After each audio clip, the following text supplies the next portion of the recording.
ભરૂચ જિલ્લા શાળા સંચાલક મંડળે કલેક્ટરને આવેદનપત્ર પાઠવ્યું.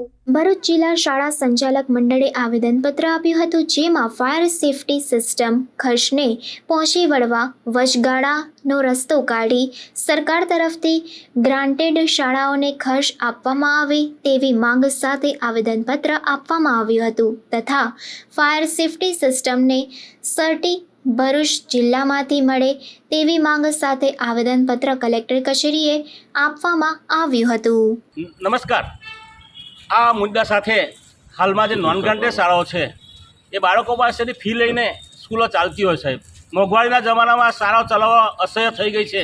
એફઆરસીના નિયમોની અંદર પણ સરકારશ્રી દર 5 વર્ષે અથવા 3 વર્ષે ફી વધારો કરે તો આ શાળાઓ ચાલશે નહીં, કે આ શાળાઓ કોઈ પણ સંજોગોમાં ચાલવાની નથી. એટલે એફઆરસીનો જે 15,000નો ક્રાઇટેરિયા છે એનાથી વધારીને આ મોંઘવારીના ધ્યાને લઈને સાહેબ આ અમને આપવામાં આવે અને સાથે સાથે જે આરટીઈ હેઠળ આ નોન ગ્રાન્ટેડ શાળાઓને બાળકો ફાળવવામાં આવે છે સાહેબ, એની જે ફી છે સરકાર તરફથી આપવામાં આવે પણ એ વર્ષના અંતે આપવામાં આવે છે. અને આ ફાયર સુપ્રિન્ટેન્ડન્ટનો ખર્ચ, જે ફાયર સેફ્ટીનો ખર્ચ જે કરવાનો છે સાહેબ, એ ફાયર સેફ્ટી માટે પણ જો નોન ગ્રાન્ટેડોને આ આરટીઈ હેઠળ જે બાળકોએ એડમિશન લીધું છે એની જે ફી છે એ પણ જો હાલમાં આપી દેવામાં આવે તો નોન ગ્રાન્ટેડ શાળાઓને પણ આ સુવિધા કરવામાં સાહેબ ટેન્શન ન રહે. એટલે સરકારશ્રીને વિનંતી છે કે ગ્રાન્ટેડ શાળાઓને આપ 100% અમને ગ્રાન્ટ આપે સાહેબ અને નોન ગ્રાન્ટેડ શાળાઓને પણ સહાય કરે એવી સરકારશ્રીને અમારી વિનંતી છે. નમસ્તે.